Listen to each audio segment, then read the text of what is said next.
Om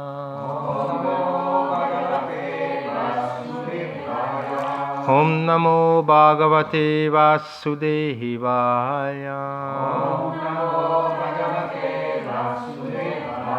Om Namo Bhagavate Vasudevaya. Narayanam Namaskritya Naram Chiva Narottamam Devim Saraswatim Vyasam Tato Jayamudiraye Nastapreshu Abadreshu Nityam Bhagavata Shivaya Bhagavati Uttama Shloke Bhaktir Bhavati Neshtiki.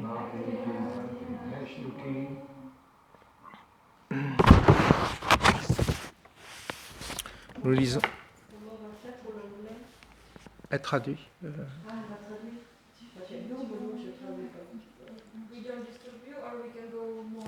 Non, c'est ok.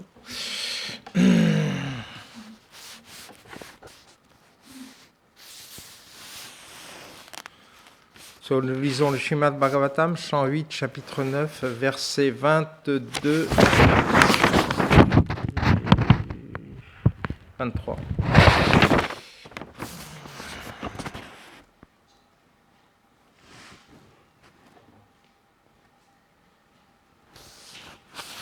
Te palayanta samayam.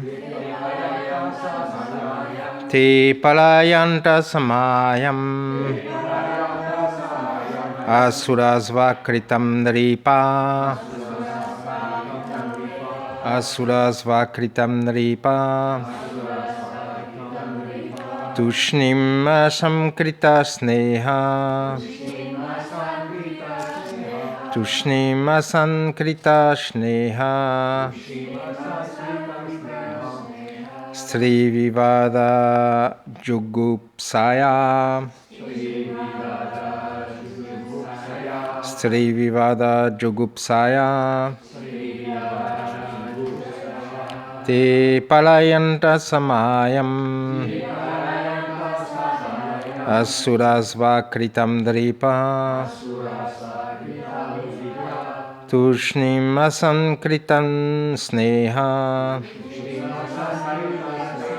Shri vivada jugupsaya.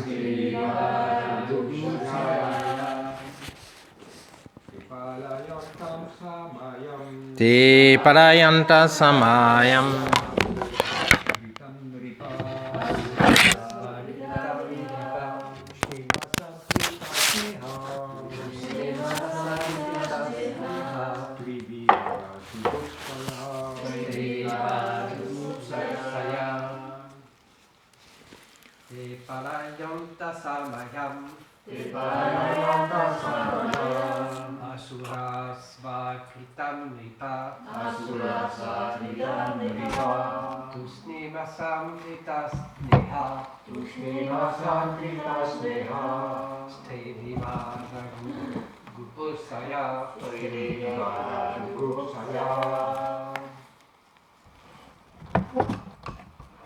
Ataji.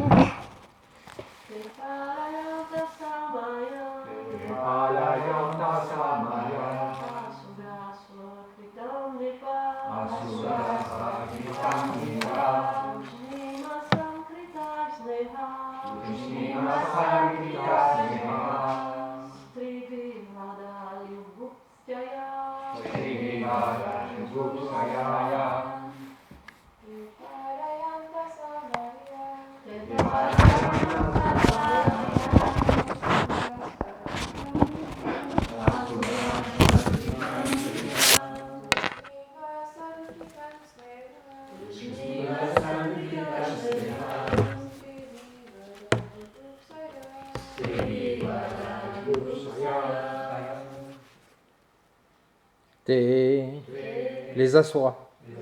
Palayanta. Gardant en ordre. Samayam. Équilibre. Asura. Les Asuras. Svakritam, fait par eux. Nripa, au roi. Tushnim Asan, restèrent silencieux. Kritashneha, parce qu'ils s'étaient attachés à Moini Murti. Strivivada, se brouiller avec une femme. Jogupshaya, parce qu'ils pensaient qu'une telle action était abominable. Traduction par sa divine grâce ici Bhaktivedanta Swami Srila Prabhupada.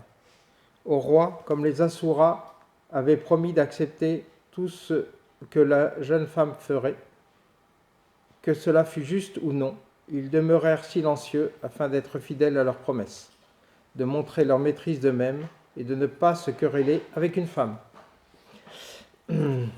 Verset 23. Les Asuras s'étaient attachés à Moini Murti et avaient une certaine foi en elle. Aussi craignaient-ils de nuire à leur rapport harmonieux avec elle. En conséquence, ils témoignèrent du respect à ses paroles et les honorèrent. Ils ne dirent rien qui peut être de nature à nuire à leurs rapports amicaux. Teneur est porté, les Asuras furent si captivés par les ruses et les paroles amicales de Moini Murti que bien que les Devas aient été servis les premiers, ils furent apaisés simplement par ces douces paroles. Le Seigneur dit aux Asuras, les Devas sont très avares et excessivement avides de prendre le nectar en premier. Alors laissez-le leur en premier, étant donné que vous n'êtes pas comme eux, vous pouvez attendre un peu plus longtemps. Vous êtes tous des héros et vous m'appréciez beaucoup. Il est mieux pour vous d'attendre que les Devas aient bu. Je vais lire aussi le verset 24. Raoul Asura qui provoque des éclipses de lune et de soleil se déguisa afin de passer inaperçu parmi les Devas et but le nectar sans être remarqué par personne, même par Dieu la personne suprême. Le soleil et la lune, cependant, à cause d'une hostilité permanente à son égard, comprirent la situation. C'est ainsi que Raoul fut découvert. Dieu la personne suprême, Moini Murti, parvint à confondre tous les Asuras. Mais Raoul était si intelligent qu'il ne fut pas abusé. Raoul comprit que Moini Murti trompait les Asuras en conséquence. Il changea de vêtements, se déguisa en Deva et s'assit parmi ceux-ci. On pourrait ici demander pourquoi Dieu, la personne suprême, ne put repérer Raoul. La raison en est que le Seigneur voulait mettre en évidence les effets du nectar. Ceci sera révélé dans les versets qui vont suivre. La lune et le soleil, cependant, surveillaient toujours Raoul avec vigilance. Aussi, lorsque celui-ci pénétra dans l'assemblée des Devas, ils le démasquèrent immédiatement, à la suite de quoi Dieu, la personne suprême, se rendit compte également de la présence de Raoul.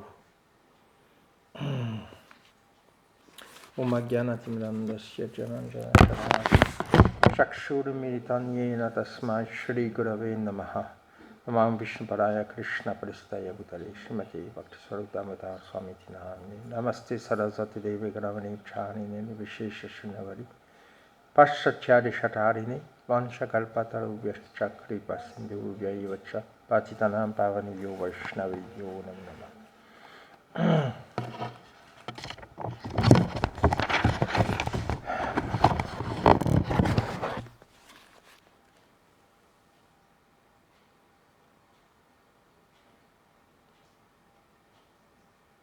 Donc dans ce verset 23, il est décrit comment les Asuras, la relation des Asuras avec les femmes,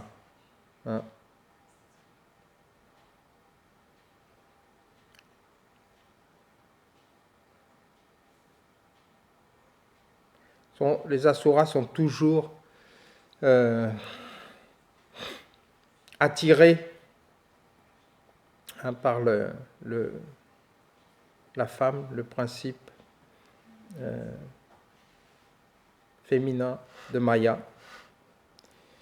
Il y a un principe féminin, il y a un principe masculin dans Maya. Et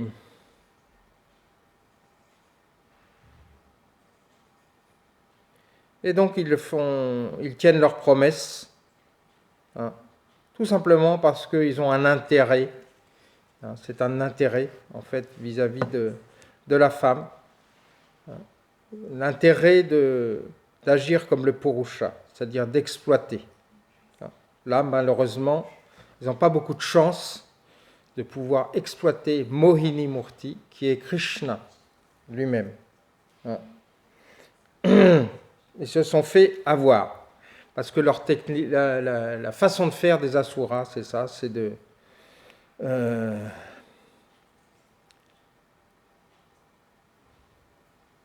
d'être dépendant, en fait, des femmes et contrôlé par les femmes. Tout ça, ils acceptent ce contrôle, en fait, pour pouvoir se réjouir avec donc la femme.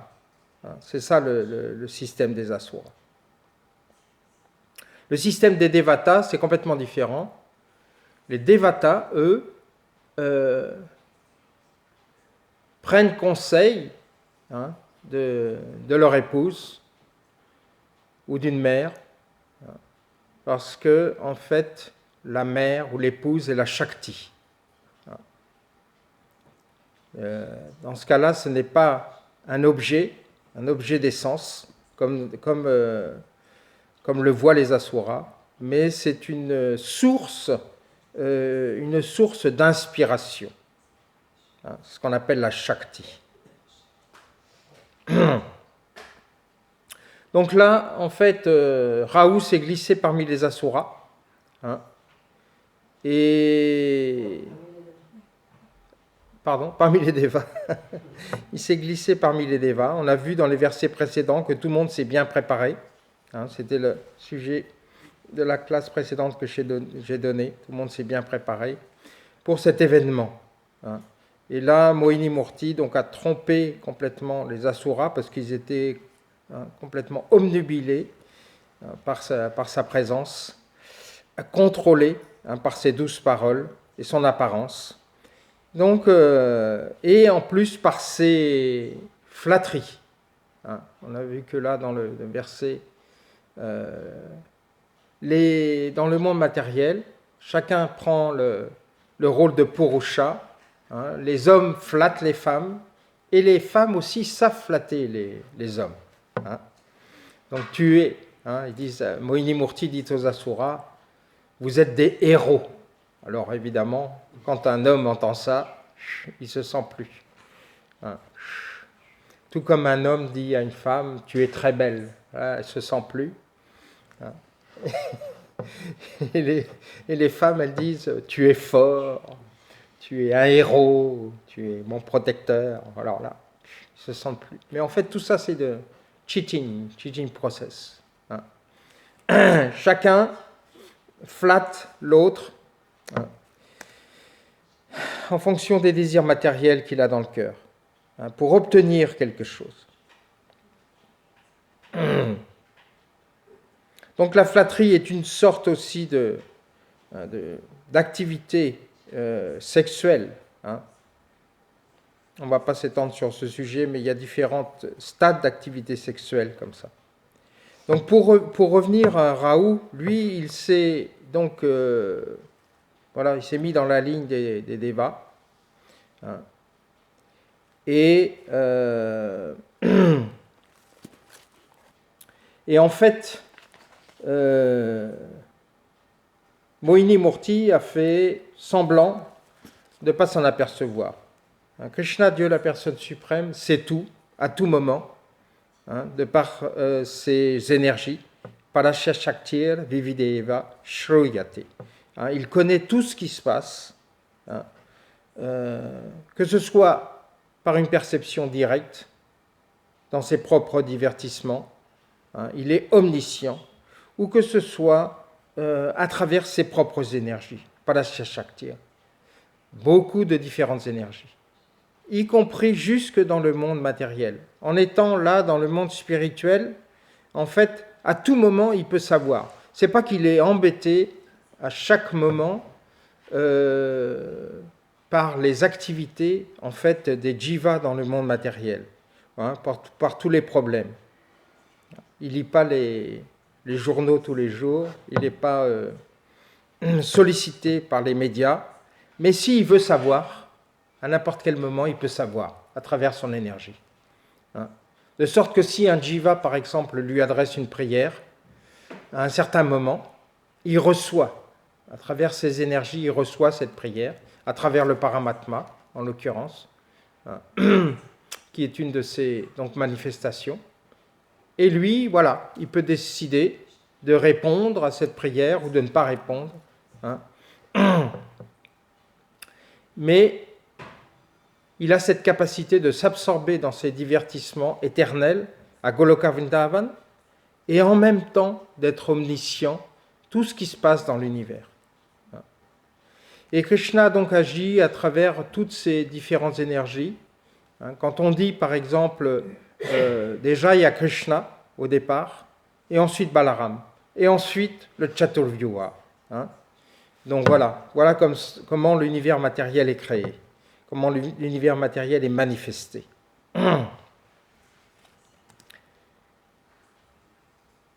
Et ensuite les trois gunas. Prakriti kriya manane gunai karmani sarvashaha.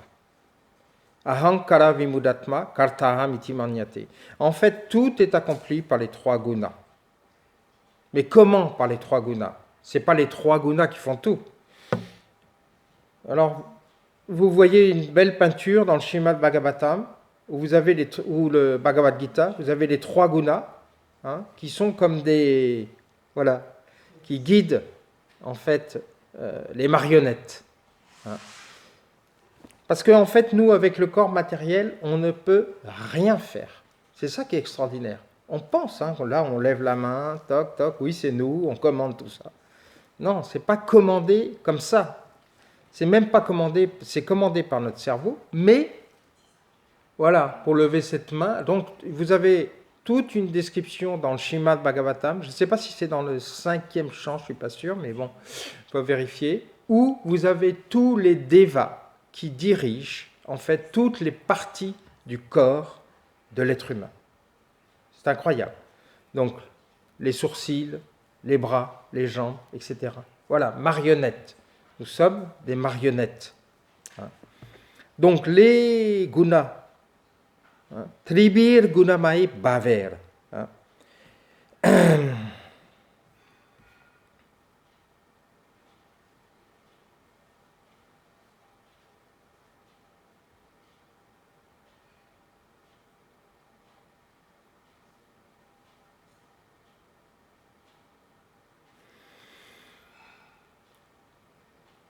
Donc on est sous l'influence des trois gunas, mais comment agissent les trois gunas? Les trois gunas agissent à travers les devatas. Parce qu'en fait, les trois gunas, derrière ces trois gunas, il y a trois personnalités qui sont donc Vishnu, Shiva et Brahma. Okay. Donc Vishnu qui s'occupe du guna de la vertu, Shiva qui s'occupe du guna de l'ignorance et Brahma qui s'occupe du guna de la passion. Ok. Donc c'est le même système que dans une administration. L'administration française, vous avez le président, vous avez les conseils, vous avez les ministres, vous avez les secrétaires de ministres, vous avez les... etc., etc. Donc là, c'est pareil, c'est le même système. C'est pas que Krishna s'occupe de tout, et c'est pas que non plus Shiva, Brahma et Vishnu s'occupent de tout. Shiva, il est en méditation à Kailash. Tu as été à Kailash? Non, tu n'as pas été à Kailash? À côté? Giri Govardhan, il a fait tous les parikrams des Himalayas. Donc, il ne s'occupe pas directement de tout. Donc, c'est pour ça que c'est décrit dans le Srimad Bhagavatam.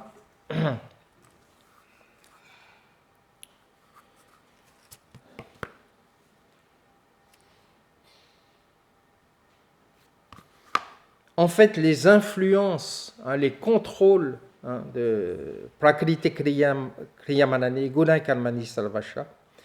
Déjà, Srila Prabhupada explique 3 puissance 3. 3 puissance 3, 81, plus 3, 84. Et donc, voilà, le calcul, 84, et après, 8 400 000. 8 400 000 espèces qui sont contrôlées par les 3 gunas. 8 400 000 espèces vivantes. Donc 400 000 espèces humaines, 2 millions de poissons, comment ? Oui, 4 millions de bêtes, quadrupèdes, etc., etc. Fameux verset que Srila Prabhupada cite souvent. Et nous, en ce qui concerne en fait les affaires humaines, comment est-on contrôlé ? Par qui est-on contrôlé ? Donc là, on rejoint l'histoire de Rahu. C'est pour ça que je voulais faire un petit cours d'astronomie aujourd'hui, d'astronomie védique. J'en fais pas souvent, mais voilà. On trouve dans le 5e chant du Srimad Bhagavatam, le chapitre 22, un chapitre qui s'intitule « Les orbites des planètes ». Et donc, comment les affaires humaines sont-elles majoritairement contrôlées ? Elles sont contrôlées à travers nous, ce qu'on appelle les planètes. Mais en fait, en sanskrit, on ne les appelle pas des planètes, on les appelle les graha. Et graha signifie en sanskrit contrôler, grasp, contrôler. Et comme explique Srila Prabhupada, derrière chaque planète, ce n'est pas la planète elle-même qui contrôle en fait les différents domaines de vie de l'être vivant. Non, c'est le deva associé.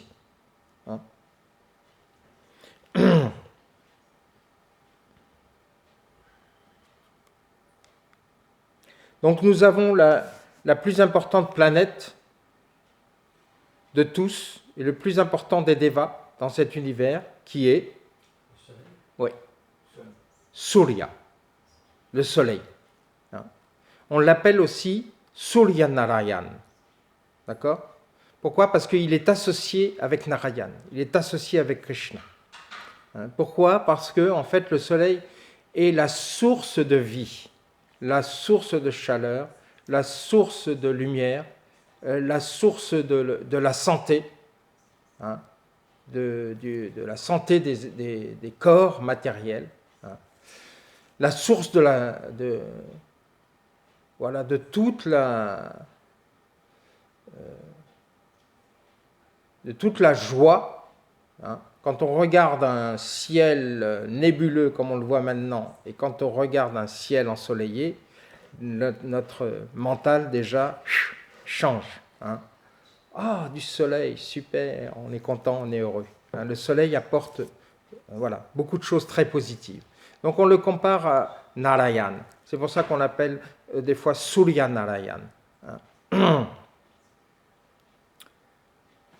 Et ce soleil agit en fait dans les affaires humaines. Surya contrôle en fait la santé de l'être humain. Là, on va parler des êtres humains, parce qu'après, les animaux, ils sont encore sous d'autres genres de planètes. Et ils contrôlent... il est un indicateur aussi de l'âme, du Atma.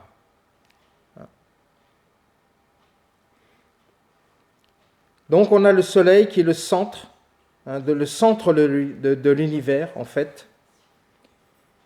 Et ce soleil, en fait, il passe sa course. Nous avons le soleil fait une course dans l'univers à travers ce qu'on appelle les différents racis, c'est-à-dire les différentes constellations. Et donc là, en fait, on voit la source dans les Védas et même dans le Srimad Bhagavatam. Le Srimad Bhagavatam décrit tous les racis, pas dans ce chapitre-là, dans un autre chapitre, il décrit donc le Mesha, hein, le bélier, Vrishaba, le taureau, Mithun, les gémeaux, etc. Il décrit tout ça. Hein. Et le soleil, donc, il effectue sa course à travers ces différents racis pendant 1 an. Ça dure 1 an pour lui de faire cette course. Voilà. Et en fonction que le soleil va tomber dans un raci particulier, c'est-à-dire une constellation particulière, au moment de la naissance d'une personne, hein, on va savoir comment, c'est un décodage, on va savoir comment le soleil, le Surya, en fait le Deva du soleil, avec aussi ses ministres, et il n'agit pas toujours tout seul, Surya c'est pareil, il a des serviteurs, on va savoir comment il influence en fait voilà, une telle personne à un moment donné.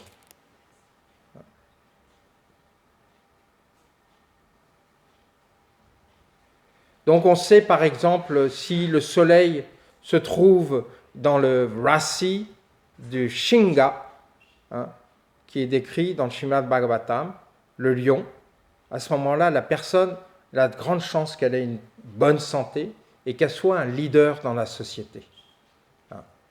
Voilà. Ça, c'est ça l'influence que la personne va recevoir à sa naissance.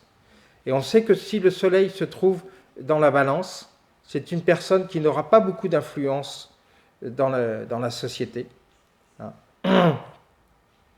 Et c'est une personne qui pourra avoir des problèmes de santé, de digestion, de vision. Voilà comment... tout ça, c'est toutes les influences en fait des devas et des grahas sont expliquées en fait dans les Védas. Donc c'est une science. C'est pas, malheureusement, la science de l'astrologie moderne s'éloigne en fait de ces vérités du Srimad Bhagavatam et se perd dans des élucubrations, etc. Ils n'arrivent pas à suivre strictement les Écritures, et donc voilà, ils sont perdus. Ils n'arrivent pas à analyser ce qui se passe. Donc ensuite, nous avons la Lune. Alors la Lune, elle, c'est Chandra, et Chandra a une influence. En fait, Chandra est gouverné par Aniruddha, du Chaturvyuha, et une influence spéciale sur le mental des êtres humains. Voilà. Et là, c'est calculé, donc, toutes les distances dans ce chapitre, ici, sont calculées. Les distances, en fait, de ces planètes par rapport à la Terre. 100 000 yojana au-dessus du Soleil. Un yojana, normalement, c'est 4 miles, 4 miles. 4 miles, ça fait quoi? 1 mile, c'est 1,4. 1,6, 1,7. Donc 4 miles, ça fait combien? Ça fait 7 km. Donc voilà, 700 000. On est à 700 000 km au-dessus du Soleil. Donc selon le principe... Au-dessus du Soleil. Oui. Selon le principe védique, la Lune est plus loin que le Soleil. Et la Lune, elle, comment est-ce qu'elle influence en fait Chandra? Comment est-ce qu'il influence les êtres humains? Ça, c'est les grands domaines d'influence. Après, vous avez des devas donc secondaires qui influencent les différentes parties du corps, etc. Mais là, c'est les grands domaines d'influence. Chandra, lui, influence le mental et influence la relation qu'on a avec la mer. Voilà. Donc, en fonction de la Lune dans les différentes racis, la Lune a une importance dans les différentes racis. La Lune en Cancer, voilà, c'est son domaine, dans le raci du Cancer, qu'on appelle Kanya, en sanskrit.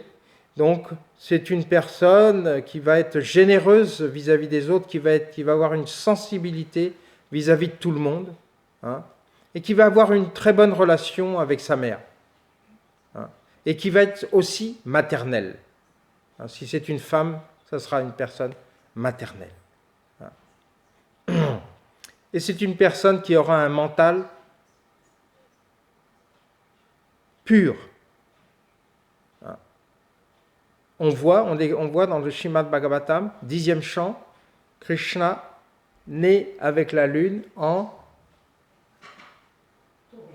taureau, Vrishabha. Ok? Krishna né avec la lune en taureau. Dans l'étoile, les pandits le savent, Rohini. Dans l'étoile Rohini.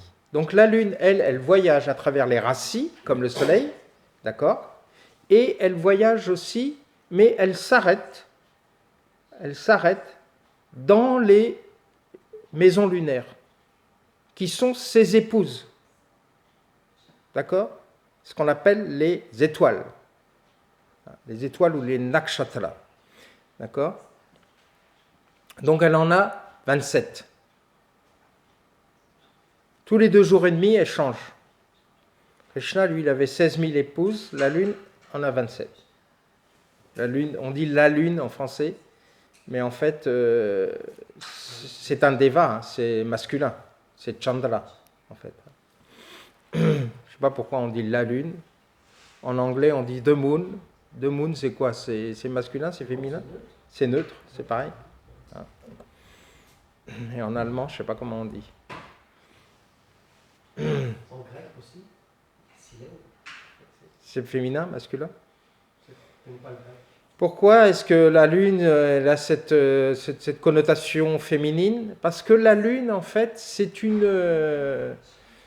énergie qui est... Si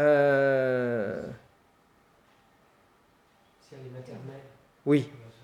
Et c'est une énergie d'apaisement. Et c'est l'énergie aussi qui fait croître, hein, qui nourrit. Si vous avez que du soleil, que l'influence du soleil, et pas de liquide,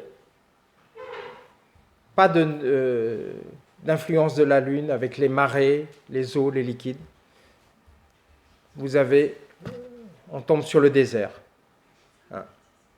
Mais la lune, elle a ce pouvoir de nourrir, hein, et elle représente aussi les sèves, hein, les sèves et les liquides, hein, dans le corps.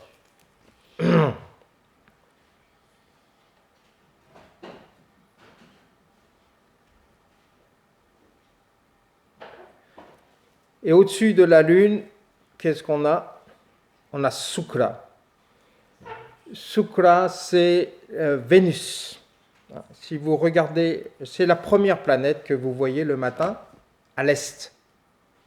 C'est-à-dire, si vous regardez le lever du soleil, vous voyez une petite étoile très brillante, mais ce n'est pas une étoile, c'est Vénus. C'est la planète Vénus, qui est toujours très proche du soleil. Des fois derrière le soleil, des fois avant le soleil. Mercure, c'est pareil. Et Vénus est une planète qui est toujours bénéfique pour les êtres vivants.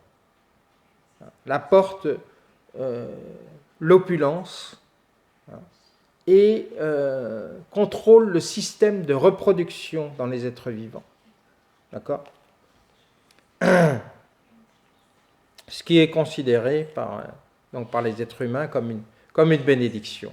Pour les Vaishnavas, c'est un peu nuancé. Hein, parce que Janma, Mrityu, Jaravradi. Janma n'est pas obligatoirement une bénédiction. Donc Vénus est une bénédiction pour les matérialistes. Et pour les spiritualistes, il faut s'en méfier. Si on abuse trop de Vénus, on oublie Krishna. C'est ce qui s'est passé avec Sukracharya. Sukra, c'est Vénus. Sukracharya a demandé à Bali Maharaj, il a dit non, tu n'adores pas Krishna. Ça va te créer des problèmes. Donc une influence quand même matérialiste. Et au-dessus de Shukra, on a Bouddha, Mercure. Et Mercure, qu'est-ce qui se passe? Mais il n'est pas l'heure, non? Mercure est quelquefois bénéfique, quelquefois maléfique. Il est très chanchalam, il change. Et il change en fonction du deva avec qui il va s'associer. S'il s'associe par exemple avec Raoult, il va créer des problèmes. Mercure contrôle la communication et contrôle l'intelligence. Bouddha, d'après son nom. Donc tout ça, c'est déjà prédestiné, c'est-à-dire, c'est pour ça qu'on utilise donc le décodage du Jyoti, de l'astrologie, et on voit une personne née à un certain moment, une certaine heure, elle a déjà toutes ces influences qui sont prédestinées. Et la seule chose qui va pouvoir changer ces influences, il n'y a qu'une seule chose qui va pouvoir changer ces influences. Et il n'y a qu'un seul maître qui peut changer ces influences, c'est Krishna. On lit dans le comment s'appelle, dans le Nishinga Kavacha, parce que chacun est né et il a une influence négative et positive de différents devas comme ça, de différents devatas, que ce soit Surya, Chandra. Pour certains, Surya va être sympathique, pour d'autres, il va être assez méchant. Pareil pour Chandra, pareil pour Shukra. Après, ça change en fonction des naissances, etc., du lieu où on est né, tout ça. Pareil pour Bouddha. Et pareil pour Brihaspati. Brihaspati, c'est la planète Jupiter. Le Deva, c'est Brihaspati. En hindi, on dit Guru, mais c'est Brihaspati en sanskrit. Le maître spirituel des Devas. Donc c'est une planète, c'est la planète qui est la plus bénéfique pour les brahmanas. C'est la planète qui contrôle le savoir spirituel. Et c'est la planète aussi des enfants.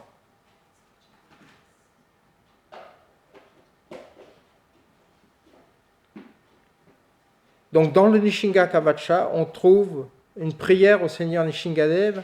Et dans cette prière, il est décrit comment le Seigneur Nishingadev peut contrecarrer toutes les mauvaises influences de toutes ces planètes. Donc voilà pourquoi Srila Prabhupada aussi, une des raisons pourquoi Srila Prabhupada nous a demandé de chanter après chaque arti, après le matin, le Mangala Arti, après chaque arti, on chante la prière du Seigneur Nishingadev. Pour nous protéger en fait de toutes ces Kalel Dosha Nidelajan, de toutes ces fautes. C'est spécialement compliqué dans le Kali Yuga. Les contrôles des devas sont spécialement compliqués. Donc quand on étudie un horoscope d'une personne, on voit comment c'est compliqué. Même s'il est censé, selon sa naissance, avoir une bonne naissance, l'influence du Kali Yuga fait que le contrôle de ces planètes devient d'une manière ou d'une autre maléfique. Et par-dessus Nishingadev, on a Krishna. Krishna qui est à l'origine aussi de Chandra. Donc pour chaque planète, en fait, nous, les Vaishnavas, on se réfère pas aux Devatas. On ne va pas prier Surya pour la santé. On ne va pas prier Chandra pour le contrôle du mental. On ne va pas prier Bouddha pour être plus intelligent. Et on ne va pas prier Shani, Saturne, pour supprimer les obstacles. Et on ne va pas prier Rahu pour qu'il arrête de nous casser les pieds. Parce que Rahu, c'est celui qui crée le plus de problèmes. En fait, Rahu, qui est un asura qui s'est fait passer pour un deva, le contrôle, en fait, sur les êtres vivants, c'est que les devatas, ce n'est pas les asuras qui contrôlent, c'est les devatas. Devi Iesha Gunamaye, c'est une énergie divine. C'est mon énergie, Krishna dit, et c'est une énergie divine. Donc ça passe à travers les devatas.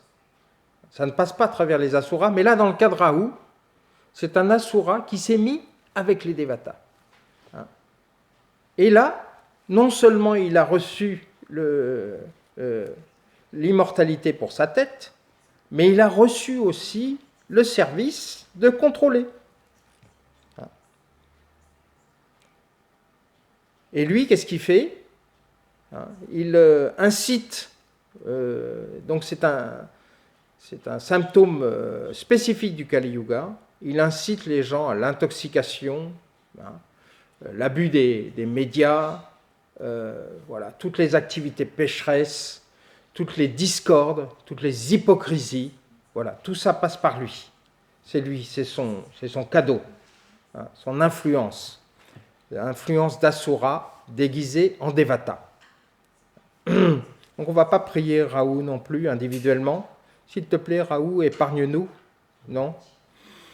Je ne sais pas s'il écoutera. Il est trop capricieux, il n'écoute pas. Les autres devas peuvent écouter, mais pas lui. Donc on prie Krishna.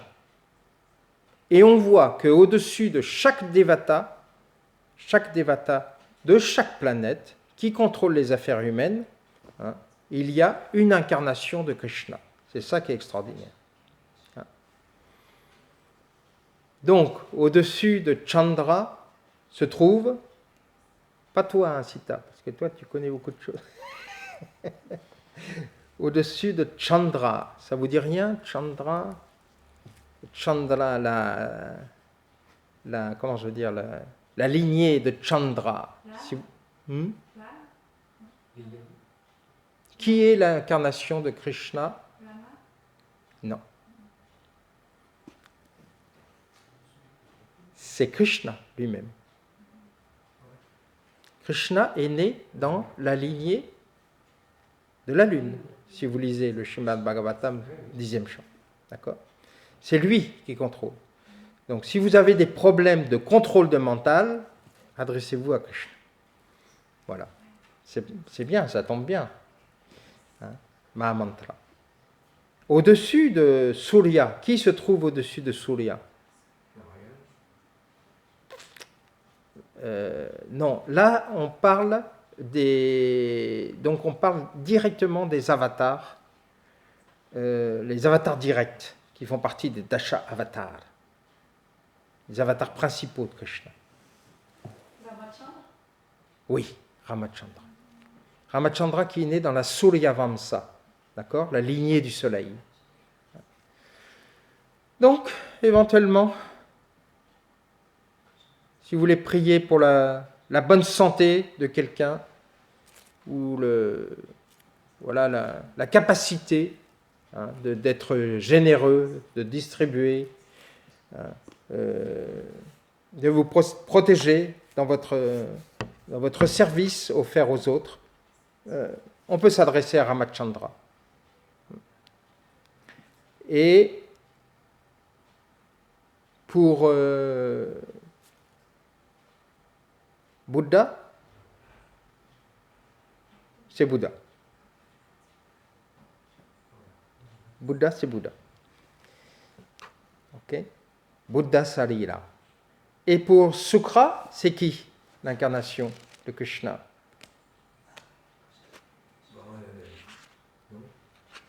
Non. C'est une incarnation de Krishna qui est assez... Sukra, c'est Vénus. Vénus, le maître de la planète Vénus, c'est Sukra. Et le maître de Sukra, c'est une incarnation qui est assez heavy. Non, Durga n'est pas une incarnation de Krishna. Parasuram. Parasuram. Ok? Si vous voulez des opulences faciarielles, vous pouvez vous adresser à Parasura. Et ensuite, pour Brihaspati, qui est le maître de Brihaspati?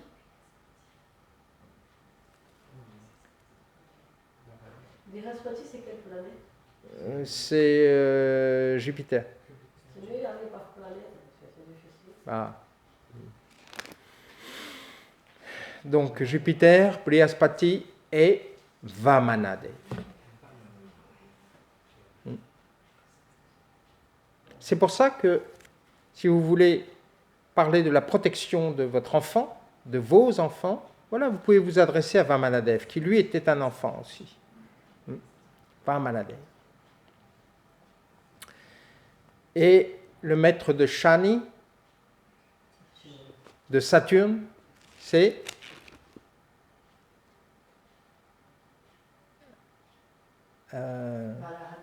non. Kurma. Kurma. Tortoise. Kurma.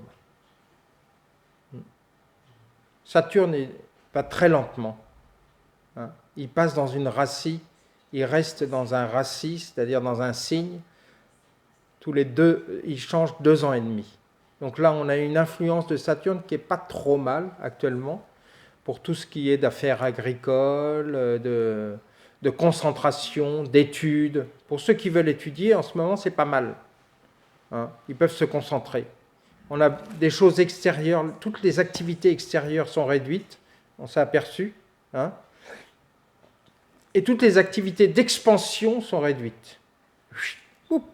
Jupiter qui se trouve là, Brihaspati qui se trouve coincé avec Saturne dans le signe du Capricorne. Tout ce qui est expansion, tout ce qui est économique, voilà, c'est complètement réduit. Mais par contre, c'est très bénéfique pour la vie dans la nature, l'agriculture, la concentration dans la recherche, les études, etc. Le yoga, la pratique du yoga, que ce soit sous n'importe quelle forme de yoga. Voilà. Tout ça est dirigé par Shani et par Kurma.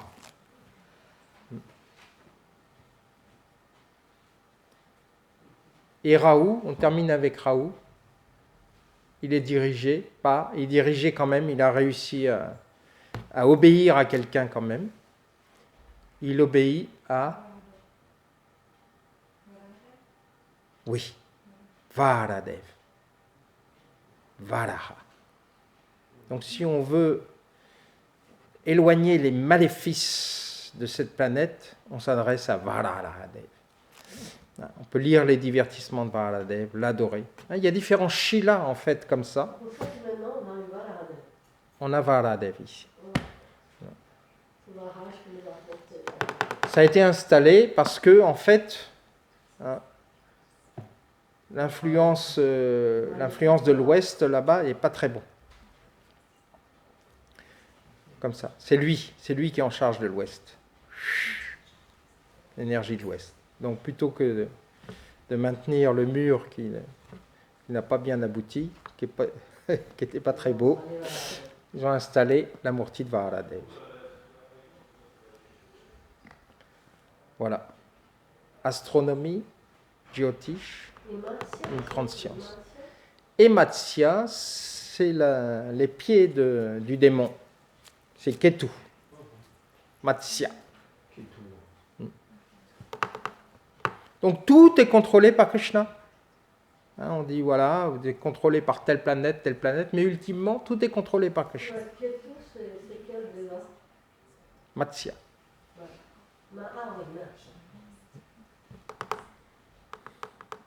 Des questions? Des commentaires? Où se trouve la Murti de Varadev exactement? Comment ça, où se trouve la Murti? Sur l'autel, elle a été installée? C'est une petite pierre noire là. Ah, devant Krishna Balaram? Oui. Ouais, Ah, à côté de... petite pierre noire. Ouais. Ah, c'est ça. Je me demandais ce que c'était. C'est Varadev. Il a comme ça un museau comme ça. Ouais. Ah, d'accord. Ah, ben là, Ah oui, vous avez les différents Shalagram Shila qu'on trouve dans la Gandaki. Tu y as été toi à la Gandaki? Ah non, tu n'as pas été à la Gandaki? Donc, et là, on peut trouver les Shalagram Shila, c'est-à-dire les pierres de Vishnu, qui prennent différentes formes. Vous pouvez trouver Nishingadev avec la bouche ouverte, comme ça. Vous pouvez trouver Varaha, vous pouvez trouver différentes formes. Vous pouvez trouver Damodar avec une corde autour de lui, etc. etc. Et Nishingadev, c'est quelle planète? Ah, on en a oublié une. On a oublié une planète. À vous de trouver laquelle. Mars, Oui, on a oublié Mars. on la voit, elle est très. Toutes les nuits, on les voit très brillantes. Mars. Mars, c'est donc en sanskrit, on l'appelle. Il lui donne un autre nom ici. On l'appelle Mangal aussi. Et Mars, voilà, elle peut avoir aussi. Toutes les planètes peuvent avoir une bonne influence et une mauvaise influence. Ça dépend, voilà, comment on se situe et quelle conscience on a. Hein. C'est ça qu'on peut changer en fait. Nous, on ne peut pas changer en fait la façon dont les planètes nous influencent, mais on peut changer notre conscience. Et Mars est dirigé par Nishingadev.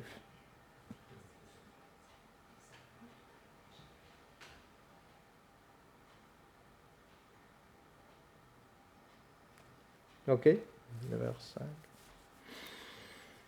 On dit que Mars, c'est le dieu de la guerre. Ah, ça, c'est sûr. Shingadev, c'est bien le dieu de la guerre. Lui seulement, avec un coup de griffe, une division entière. Hop. C'est encore mieux que les Pandavas, mieux que les Maharathis.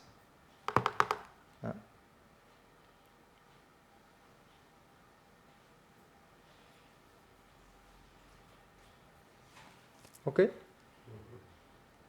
Srila Prabhupada ki jai, Srimad Bhagavatam ki jai.